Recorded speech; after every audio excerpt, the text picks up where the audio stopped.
14장부터 이제 16장까지 나아가도록 합니다. 14장의 제목은요, 체포라고 달 수 있습니다. 먼저 1, 2절에 보게 되면 예수님을 체포하기 위한 산에 들린 공의의 업무가 주어지죠. 예수님과 논쟁하면 번번이 당하는 거예요. 말로서 예수님을 이길 수가 없습니다. 그래서 공의원들은요, 6월절 그 이틀 전에 다 함께 모입니다. 다 함께 모여서 예수님을 죽이는 중요한 안건을 다루게 되는데, 결국 이 공의회에서 예수님을 죽여야 된다라는 의견은 일치를 봅니다. 그런데 이번 6월절에 죽일 것인지 아니면 6월절을 지나고 죽일 것인지에 대해서는 우리가 좀 더 심사숙고하자. 그런데 밀란이 지금 일어날 염려가 있으니까 사람들이 많이 모이는 6월절에는 죽이지 말자라고 결론을 짓습니다. 그런데 예수님께서는요, 6월절 어린 양으로 오셨잖아요. 그래서 이번 6월절에 내가 십자가를 지겠다라고 미리 예고를 하셨습니다. 자, 3절부터 9절까지 성경을 보시면요, 자, 수요일에 하나님 앞에 마음을 드린 여인이 등장하고 있습니다. 예수님께서 베다니 나병 환자 시몬의 집에 가서 식사하고 있습니다. 이때 한 여인, 우리는 이제 마리아로 알고 있습니다. 이 여인이 순전한 나드 한 옥합을 가지고 와서, 지금으로 얘기하면 3천만 원 이상 되겠죠. 그 옥합을 깨뜨려서 예수님의 머리에 붓습니다. 그러자 예수님께서는 너희들 전도 가는 곳마다 복음 전파하고 이 여자가 나에게 행한 일을 널리 알리라 라고 칭찬하십니다. 자, 이 여자가 행한 일이란 뭐예요? 예수님에게 옥합을 깨뜨려 향유를 부은 사건입니다. 자, 10절부터 11절에 보게 되면 유다의 배신 이야기가 나오고 있는데요, 지금 예수님의 말씀을 듣기 위해서 또 6월절을 지키기 위해서 예루살렘에는 많은 사람들이 모여 있습니다. 대제사장들과 서기관들은요, 상황이 자신들에게 불리하게 움직이자 이제 예수님을 죽여야 되겠다, 6월절 전에 죽이려고 했었잖아요. 근데 이제 죽여야 되겠다 결론 짓습니다. 그런데 백성들의 시선 때문에, 동료 때문에 함부로 실행에 옮기지를 못합니다. 그때 누가 도구로 쓰임받냐? 가룟 유다가 사단의 유혹에 빠졌어요. 먼저 대제사장 그룹을 찾아온 거예요. 그래서 예수님을 넘겨주기로 합니다. 성경은요, 유다의 배신이 사단의 공격이었다라고 분명히 밝히고 있습니다. 사단은요, 이 계획을, 예수님을 죽이는 계획을 원활하게 수행하기 위해서 두 가지 전술을 썼는데요, 먼저 유대교 지도자들을 통해서 공격했죠. 그리고 가룟 유다를 통해서 직접적인 공격을 했습니다. 사단 마귀는요, 지금도 우리 성도들의 삶을 파괴하고 가정을 깨고 우리를 죽이고 멸망시키는 목적을 가지고 있습니다. 이 목적을 이루기 위해서 세상 사람들을 통해 공격하고요, 주변 사람, 가까운 가족들을 통해서 공격해 옵니다. 그래서 여러분 대적 앞에 설 때 자꾸만 대적을 보지 말고 그 뒤에 있는 진짜 대적, 사단 마귀를 분별하고 그들을 대적할 수 있기를 바랍니다. 아멘. 그리고 우는 사자와 같이 삼킬 자를 찾는 사단에게 조금이라도요, 여러분 틈을 열어주지 말고 기도로 영적 눈을 떠서 늘 사단과의 싸움에서 사단을 발 아래 밟고 승리하는 우리가 될 수 있기를 바랍니다. 아멘. 그리고 기도하실 때 하나님, 내 입술, 내 생각, 내 몸이 사단에게 쓰임받지 않기를 원합니다. 기도하시고 항상 깨어 있을 수 있기를 바랍니다. 아멘. 자, 14장 12절부터 26절을 보게 되면요, 6월절 만찬 이야기가 나오는데요, 한번 12절, 16절 읽어볼까요? 무교절 첫날 곧 6월절 양 잡는 날에 제자들이 예수께 여짜오되 우리가 어디로 가서 선생님께서 6월절 음식을 잡수시게 준비하기를 원하시나이까 하매, 제자들이 나가 성내로 들어가서 예수께서 하시던 말씀대로 만나 6월절을 준비하니라. 아멘. 아멘. 자, 6월절을 지키기 위해서 이스라엘 백성들이 전국에서 200만 명 이상이 모였습니다. 예수님께서도요, 제 아들과 마지막 6월절을 지키기 위해서 준비하십니다. 자, 6월절에는 어떤 음식을 먹어요? 어린 양, 그리고 썬나물, 누룩 없는 빵을 대표적으로 먹습니다.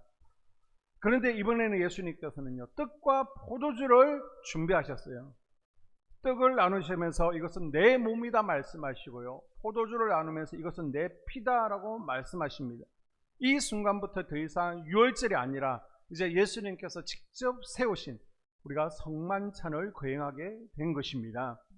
그래서 지금도 유월절을 지켜야 구원 얻는다? 잘못된 거예요. 이단이에요. 예수님께서 성만찬으로 바꾸셨습니다. 자, 이 유월절은요, 우리를 죽음에서 구해주실 어린 양 예수 그리스도를 예표하죠. 여러분, 예수님께서 태어나신 곳이 어디예요? 어디예요? 큰 소리로 베들레헴. 예수님께서 태어나신 곳이 어디예요? 베들레헴. 베들레헴은요, 유월절에 사용할 양을 생산해서 저 예루살렘으로 공급하는 도시였습니다. 자, 예수님께서 유월절 어린 양으로 이 베들레헴에서 태어나신 거예요. 그리고 직접 걸어서 예루살렘으로 올라가셔서 십자가에 피 흘려 죽으심으로 유월절 제물이 되어 주셨습니다. 예수님께서 흠없는 어린 양으로 피를 흘리셔서 하나님의 진노를 받을 수밖에 없었던 우리를요, 단번에 죄 없이 죽음에서 구해주시고 또 우리를 저 지옥에서 출애굽시켜 주신 줄로 믿습니다. 아멘. 자, 27절에서 31절 보실까요? 베드로는요, 예수님의 부인 예고를 완강하게 부정하려고 합니다. 그러나 예수님의 예언대로 자기 서성을 3번씩이나 이제 부인하는 사건이 좀 이따가 벌어질 겁니다. 예수님께서요, 네가 나를 3번 부인할 것이다 라고 미리 예고를 하셨습니다. 자, 그리고 나서 예수님께서 제 아들과 마지막 유월절 식사를 마치신 후에 겟세마네 동산으로 기도하러 올라가십니다. 오직 기도로서 하나님에 대해서 전적인 순종을 보이시겠다는 거예요. 하나님께 순종하기 위해서 예수님께서는 지금 기도하고 있습니다. 그리고 기도를 마치실 점에 사내들린 공회가 보낸 사람들에 의해서 예수님께서 체포당하시죠. 그리고 대제사장 집들에서 사내들린 공회 재판이 열립니다. 대제사장 뜰에서 지금 재판이 열리는 거예요. 그런데 이건 사실 불법 재판입니다. 사형을 결정하려면 70명의 공의원들이 다 모여야 되는데 그렇게 모이지도 않았습니다. 뭐 니고데모처럼 요새처럼 반대하는 이도 있잖아요. 그냥 사형, 이걸 기정사실로 해놓고 형식적으로 지금 재판 절차를 밟고 있는 것입니다. 그리고 예수님의 혐의가 뭐냐? 이거는 신성모독죄, 또 하나는 성전모독죄를 지었다는 것입니다. 자, 이때 저 멀리서 보고 있던 베드로가요, 예수님을 부인하죠. 죽음의 공포 앞에서 벌벌 떨고 있습니다. 이 베드로를 향해서 한 여자아이가 저 베드로도 예수님을 따라다니던 제자였다라고 하니까 68절 부인하죠. 70절에 또 부인합니다. 71절에 저주하고 맹세해서 부인합니다. 그러자 72절에 닭이 울게 되죠. 우리에게 확고한 믿음이 없으면요, 이 죽음의 고통, 두려움을 이겨낸다는 것이 정말 어렵다는 것을 우리가 예수님의 수제자 베드로를 통해서 깨닫게 되는 거예요. 그래서 예수님께서 뭐라고 말씀하세요? 부인하지 않도록 항상 깨어 있으라는 겁니다. 시험에 들지 않도록 깨어 있으라는 겁니다. 아멘. 깨어서 시험을 이겨낼 수 있기를 주님의 이름으로 당부합니다. 아멘. 자, 15장 가게 되면요, 새벽에 로마 총독 빌라도에게 넘겨져서 다시 재판을 받습니다.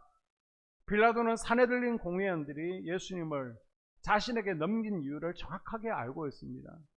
똑똑하잖아요.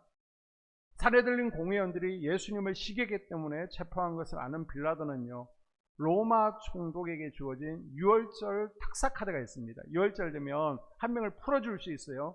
이것을 가지고 예수님을 사면해 줄 생각이었습니다. 그런데 사악한 사내들린 공회원들은요, 빌라도가 분명히 유월절 특사 카드를 쓸 거야, 그것까지도 예상하고 백성들 가운데 일부에게 돈을 미리 나누어 주고요, 또 선동자들을 세워서 예수님을 십자가에 못 박게 하고 바라바를 놓아달라 외치도록 미리 조치를 다 취해 놓았습니다.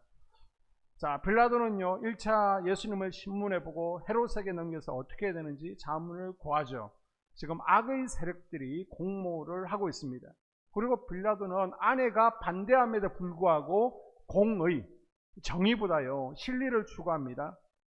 그래서 유대 지도자들을 불러서 예수님에게 죽일 만한 제목이 없으니까 그냥 풀어주자라고 하지만 유대인들이 무슨 소리 하냐고 죽여야 된다라고 해서 결국은 예수님을 십자가에 못 박도록 유대인들에게 넘겨주게 되죠.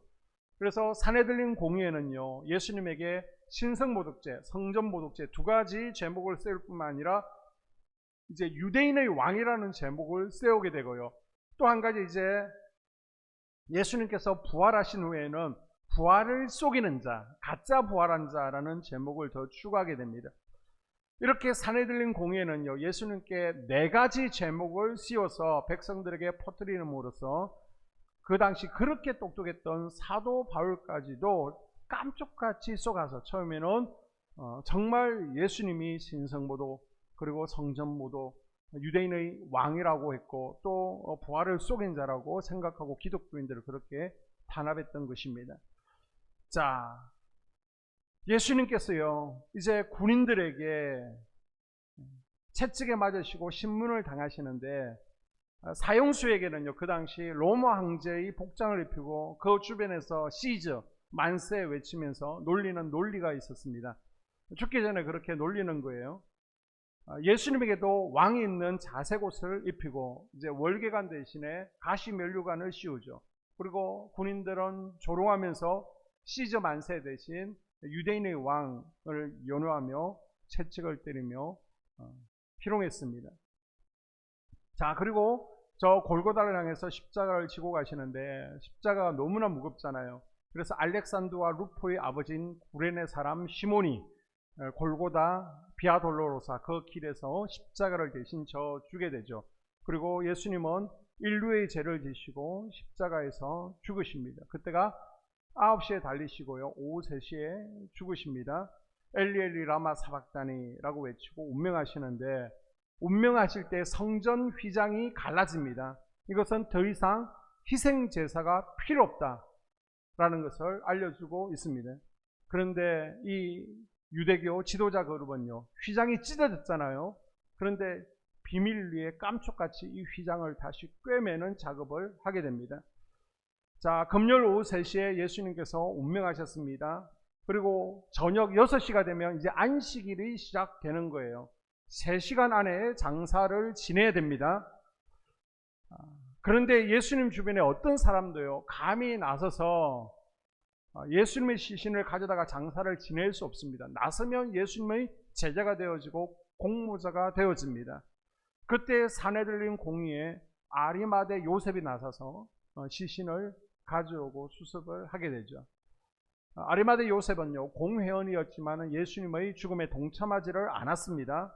그리고 한 번도 사용하지 않은 자신의 무덤을 예수님을 위해서 기꺼이 내어드림으로 자신의 모든 것을 예수님을 위해서 헌신한 이로 성경에 지금까지 기억되고 영광을 얻게 되었습니다. 자, 마지막 16장의 부활과 성천인데요. 내가 너희들에게 보여줄 표적은 요나의 표적밖에 없다라고 그랬잖아요. 사흘 만에 성전을 다시 일으키리라고 약속하셨잖아요. 그 약속을 부활하심으로 성취하십니다. 부활하신 예수님께서는 약 10번 정도 제 아들에게 나타나셨는데요. 이 마가는 딱 3번으로 요약해서 간략하게 소개합니다. 여인 그룹 가운데 대표적인 막달라 마리아에게 예수님께서 나타나셨다. 그리고 엠마오로 고향으로 돌아가던 두 제자에게 예수님께서 나타나시고 가슴을 뜨겁게 하셨다. 그리고 도마를 제외한 10명의 제자가 음식 먹을 때에 예수님께서 나타나셨다라고 전하고 있습니다. 그리고 이 제자들에게 어떤 사명을 줘요? 복음 전하라는 겁니다. 제자 삼으라는 겁니다. 세례 주라는 것입니다. 이 사명 주시고요. 예수님께서는 저 하늘로 성천하셨습니다.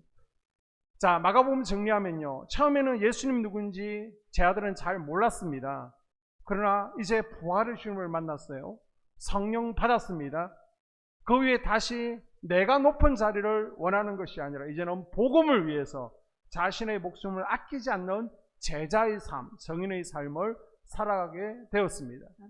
이 시대를 살아가는 예수 그리스도의 제자인 우리도요, 아직 부활의 주님을 만나지 못했다. 부활의 주님을 만나셔야 변화되어집니다. 아멘. 그리고 영으로 우리와 함께 하시는 성령을 충만하게 받으십시오. 아멘. 그리고 다시 오실 예수님을 우리가 기다리며 그때까지 우리가 복음 전하고 제사 삼고 세례를 주며 이사갈과 스불론의 사명 잘 감당해서 마지막 날에 잘하였다, 착하고 충성된 종이라고 칭찬을 얻을 수 있는 우리가 될 수 있기를 주의 이름으로 축복합니다.